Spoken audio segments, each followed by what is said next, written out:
Assalamualaikum dan selamat sejahtera kepada semua pelajar tingkatan 5. So minggu ini kita akan sambung lagi PDPR online kita berkaitan dengan 6.1 sel elektrolitik. Dan sebelum ini kita telah belajar tentang faktor yang mempengaruhi hasil elektrolisis, iaitu faktor kedudukan dalam siri elektrokimia. So minggu ini kita akan sambung lagi dua faktor yang mempengaruhi hasil elektrolisis. Faktor yang kedua untuk menentukan pemilihan ion untuk dinyacaskan dalam elektrolisis ialah faktor kepekatan elektrolit, yang mana ion negatif yang lebih pekat dalam elektrolit akan dipilih untuk dinyacaskan di anod. Okey.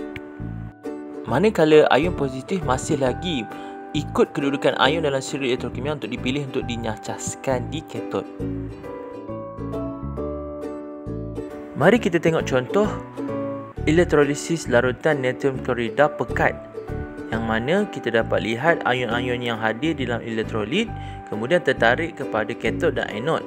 Ion natrium dan ion hidrogen tertarik di katod dan ion klorida serta ion hidroksida tertarik ke anod. Okey, oleh kerana ion klorida lebih pekat, dia akan dipilih untuk dinyacaskan untuk menghasilkan gas klorin, manakala di katod gas hidrogen terhasil kerana kedudukan ion hidrogen yang lebih rendah dalam siri elektrokimia. Mari kita lihat yang lebih terperinci berkaitan dengan elektrolisis natrium klorida pekat, yang mana ion-ion yang hadir dalam elektrolit seperti dalam rajah. So ion yang tertarik pada anod iaitu ion klorida dan ion hidroksida, dan ion tertarik pada katod iaitu ion natrium dan ion hidrogen. Sekiranya kepekatan lebih daripada 1 molar, ia dikira sebagai pekat. Ayuh kita tengok apa yang berlaku di anod dan di katod. So di anod, ion klorida dipilih kerana ion klorida lebih pekat berbanding dengan ion hidroksida, dan ion hidrogen dipilih kerana ion hidrogen berada dalam kedudukan yang lebih rendah dalam siri elektrokimia berbanding natrium. Okey, hasil di anod kita dapat ion klorida dinyacaskan menghasilkan gas klorin. Pemerhatiannya, gas yang terbebas melunturkan warna ketah litmus biru lembap. Di katod kita dapat ion hidrogen yang dinyacaskan menghasilkan gas hidrogen, dan pemerhatian boleh rujuk dalam rajah.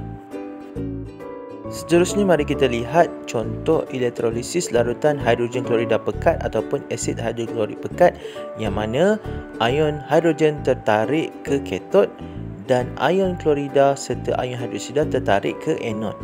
Dan kemudian ion klorida dipilih untuk dinyacaskan menghasilkan gas klorin, dan ion hidrogen dipilih untuk dinyacaskan di katod.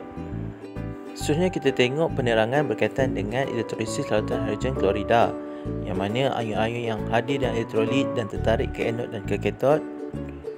Dan kemudian kita dapat lihat yang ion yang dipilih untuk dinyacaskan ialah ion klorida kerana ion klorida lebih pekat berbanding dengan ion hidroksida. Di katod, ion hidrogen dinyacaskan. Baik, perhatian yang kita dapat lihat adalah seperti dalam rajah. Mari kita lihat faktor yang ketiga, iaitu faktor jenis elektrod, yang mana sekiranya jenis logam yang digunakan sebagai elektrod di anod sama dengan jenis ion logam dalam elektrolit, apa yang berlaku di anod, atom logam akan mengion untuk membentuk ion positif dan larut dalam elektrolit. Yang berlaku di katod, ion logam akan dinyacaskan dan membentuk atom logam yang terenak pada katod. So, kepekatan ion logam dalam elektrolit tidak berubah kerana kadar atom logam mengion di anod sama dengan kadar logam dinyacaskan di katod. Jom kita tengok contoh elektrolisis larutan kuprum 2 sulfat menggunakan elektrod kuprum, yang mana kita dapat lihat ion-ion tertarik pada cas yang berbeza seperti biasa, tetapi yang menariknya di anod. Okey, elektrod kuprum menipis dan mengion. Okey, apa berlaku di katod? Elektrod kuprum menebal. Elektrod kuprum semakin menipis di anod kerana kuprum mengion membentuk ion kuprum dan melarut dalam elektrolit. Di katod, elektrod kuprum semakin menebal kerana ion kuprum dinyacaskan menghasilkan logam kuprum dan terenap di katod. Baik, kita lihat penerangan. So, ion-ion yang hadir dalam elektrolit adalah ion sulfat, ion kuprum, ion hidrogen dan ion hidroksida. So, ion yang tertarik ke anod ialah ion sulfat dan hidroksida. Yang tertarik ke katod ialah ion hidrogen dan ion kuprum. Yang berbezanya jika kita menggunakan elektrod kuprum adalah di anod, logam kuprum akan mengion menghasilkan ion kuprum, dan di katod, ion kuprum akan dinyacaskan. So, akhirnya kita dapat lihat hasil di anod, elektrod kuprum semakin menipis kerana elektrod kuprum mengion dan melarut ke dalam elektrolit membentuk ion kuprum 2. Di katod pula kita nampak pepejal perang terenap di elektrod kuprum. Elektrod semakin menebal dengan pepejal perang kerana ion kuprum dinyacaskan kerana kurang elektron positif berbanding dengan ion hidrogen. Seterusnya, mari kita lihat elektrolisis larutan argentum nitrat menggunakan elektrod argentum, yang mana kita dapat lihat ion-ion tertarik kepada cas yang berbeza seperti biasa. Iaitu ion argentum dan hidrogen tertarik kepada katod, dan ion nitrat dan ion hidroksida tertarik pada anod. So, apa yang berlaku di anod, tiada ion yang dipilih untuk dinyacaskan, tetapi elektrod argentum semakin menipis kerana argentum mengion membentuk ion argentum dan melarut dalam elektrolit.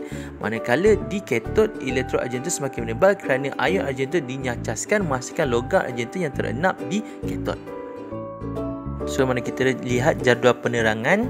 Seperti biasa, ion-ion yang hadir dan juga yang tertarik di anod dan di katod. Oleh kerana elektrolisis ini menggunakan elektrod argentum, jadi anod, apa yang berlaku di anod, logam argentum mengion menghasilkan ion argentum, dan di katod, ion argentum dipilih untuk dinyacaskan. Hasil pemerhatian di anod, kita dapat lihat elektrod argentum semakin menipis kerana elektrod argentum mengion dan melarut ke dalam elektrolit.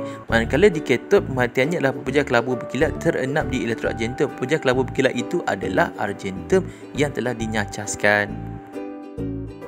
Melalui faktor elektrod dalam elektrolisis ini, kita dapat menjalankan penyaduran, yang mana logam yang kita hendak sadur kita letakkan di katod, dan logam yang hendak kita gunakan untuk menyadur kita letakkan di anod. Apa yang kita dapat lihat tadi, kunci telah disadur dengan pepejal kelabu berkilat iaitu argentum.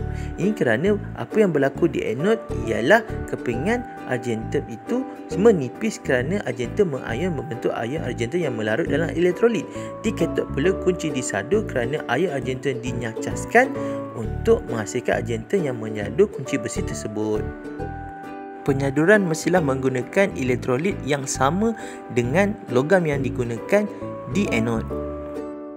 Seperti biasa, kita lihat penerangan ion-ion yang hadir dan ion yang tertarik di anod dan di katod. Baik, di anod seperti biasa logam argentum mengion menghasilkan ion argentum, dan di katod ion argentum dipilih untuk dinyacaskan.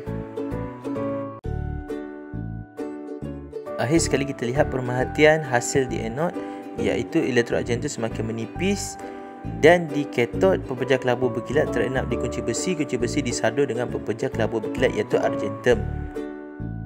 Yang terakhir, mari kita bincangkan aplikasi elektrolisis dalam industri. Yang pertama adalah pengekstrakan logam seperti yang anda telah belajar semasa tingkatan 3. Yang kedua adalah penulinan logam, yang mana kita dapat logam yang tulen daripada logam yang tak tulen menerusi elektrolisis. Yang ketiga adalah penyaduran logam yang kita bincang sebelum ini, iaitu penyaduran kunci ataupun nak menyadur logam-logam yang lain. Yang keempat adalah pengolahan air sisa dengan menggunakan elektrogumpalan.